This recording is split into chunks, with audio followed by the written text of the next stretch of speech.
ആർത്താറ്റ വീട്ടമ്മ കൊല്ലപ്പെട്ട നിലയിൽ ആർത്താറ്റ് കിഴക്കുമുറി നാടൻചേരി വീട്ടിൽ മണികണ്ഠന്റെ ഭാര്യ സിന്ധുവാണ് കൊല്ലപ്പെട്ടത്. കൂടുതൽ വിശദാംശങ്ങളുമായി ടോണി ചേരുന്നു. ടോണി, ഇത് എപ്പോഴായിരുന്നു സംഭവം? എന്താണ് കൂടുതൽ വിശദാംശങ്ങൾ? രമ്യ, ആർത്താറ്റ് കിഴക്കുമുറി നാടൻചേരി വീട്ടിൽ മണികണ്ഠന്റെ ഭാര്യ സിന്ധുവിനെയാണ് കൊല്ലപ്പെട്ട നിലയിൽ കണ്ടെത്തിയത്. ഇന്ന് വൈകിട്ട് ഏകദേശം 7 മണിയോട് കൂടിയാണ് സംഭവം. സിന്ധുവിന് 55 വയസ്സുണ്ട്. സിന്ധുവിന്റെ ഭർത്താവ് മണികണ്ഠൻ വീട്ടു സാധനങ്ങൾ വാങ്ങാൻ പുറത്തുപോയ സമയത്താണ് തീർത്തും ദൗർഭാഗ്യകരമായ ഈ സംഭവം ഉണ്ടായത്.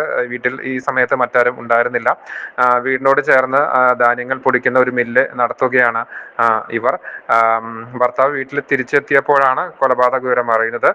വെട്ടേറ്റ് കഴുത്ത് അറുത്ത് മാറ്റിയ അല്ലെങ്കിൽ കഴുത്ത് ഏറെക്കുറെ പൂർണ്ണമായി മുറിഞ്ഞ നിലയിലാണ് എന്നാണ് പ്രാഥമികമായി കണ്ടവർ പറയുന്നത്. ഇവരുടെ ശരീരത്തിലുണ്ടായിരുന്ന സ്വർണ്ണാഭരണങ്ങൾ നഷ്ടപ്പെട്ടതായിട്ടാണ് പ്രാഥമിക വിവരം. ഇത്തരത്തിൽ ഇത് മോഷണ ശ്രമമാണോ എന്നത് സംബന്ധിച്ചും കൃത്യമായ ഔദ്യോഗിക സ്ഥിരീകരണമായിട്ടില്ല. ഉന്നത പോലീസ് ഉദ്യോഗസ്ഥർ സ്ഥലത്തുണ്ട്.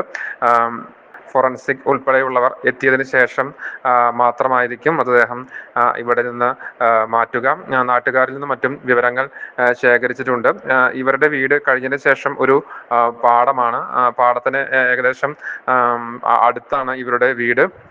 തൊട്ടപ്പുറത്ത് വീടുകൾ ഉണ്ട്. ഇവിടെ നിന്ന് ബഹളം കേട്ട് തൊട്ടപ്പുറത്തുള്ള ഒരു വീട്ടമ്മയും ഇവരുടെ ഭർത്താവും വന്ന സമയത്ത് വാതിൽ ഏറെ ചാരിയ നിലയിലായിരുന്നു എന്നാണ് പറയുന്നത്. പിന്നീട് ഈ വീട്ടിൽ നിന്ന് ഒരു യുവാവ് പുറത്തിറങ്ങിയതായി കണ്ടു എന്ന് പറയുന്നു.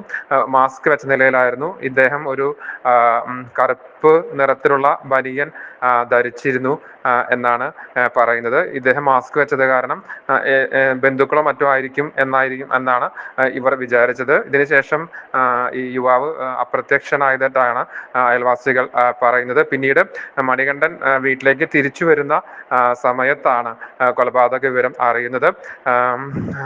ഈ 7 മണിക്ക് ശേഷം നടന്ന സംഭവത്തിന് ശേഷം ഈ പോലീസ് കൃത്യമായ തെളിവുകളെല്ലാം ശേഖരിച്ചിട്ടുണ്ട്.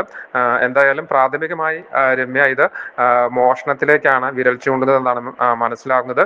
കൂടുതൽ ഔദ്യോഗികമായ വിശദാംശങ്ങൾ ലഭ്യമായിട്ടില്ല രമ്യ.